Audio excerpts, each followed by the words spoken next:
मालदीव्स के राष्ट्रपति की टेबल पर जैसे ही कर्ज वाली फाइल पहुंची, वैसे ही मालदीव के राष्ट्रपति की अकड़ ढीली हो गई और शुरू हो गया बैठकों का दौर। क्योंकि अब मालदीव के राष्ट्रपति को फिर से भारत के साथ संबंधों को सुधारना है। मालदीव की मौजूदा सरकार अब इस दिशा में काम कर रही है कि कैसे भारत के साथ अपने संबंधों को फिर से ठीक किया जाए, क्योंकि भारत का बकाया मालदीव्स को समय रहते चुकाना है, वरना कर्ज का बोझ बढ़ता चला जाएगा। मालदीव के पास कर्ज वाली फाइल पहुंची तो मालदीव के राष्ट्रपति ये देखकर हैरान हो गए कि इस कर्ज को चुकाएंगे कैसे। और अब इसी पर मालदीव के पूर्व राष्ट्रपति की तरफ से सलाह मालदीव के राष्ट्रपति मोहम्मद मोइजू के लिए भी पहुंच गई। मोइजू के लिए पूर्व राष्ट्रपति ने कहा कि मोइजू को अपनी जिद छोड़कर आर्थिक चुनौतियों से निपटने के लिए पड़ोसी देश भारत से बातचीत करनी चाहिए। ये बयान मालदीव के पूर्व राष्ट्रपति इब्राहिम मोहम्मद सोलेह का था। सोलेह की ये टिप्पणी ऐसे समय में आई जब मालदीव के राष्ट्रपति मोइजू को दुनिया भर में चीन समर्थक नेता के तौर पर देखा जा रहा है और वो चीन से भारी भरकम कर्ज लेने की तैयारी में है।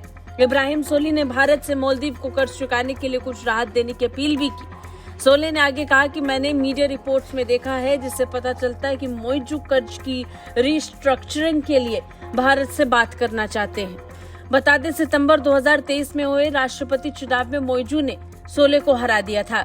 मालदीव्स की मीडिया से चर्चा करते हुए सोलेह ने कहा कि मालदीव के सामने जो आर्थिक चुनौतियां खड़ी हैं, उसमें कहीं भी भारत के कर्ज का रोल नहीं है। कर्ज के मामले में सबसे पहले चीन आता है। मालदीव पर चीन का 18 बिलियन मालदीवियन रुपया का कर्ज है, जबकि भारत का महज 8 बिलियन मालदीवियन रुपया है।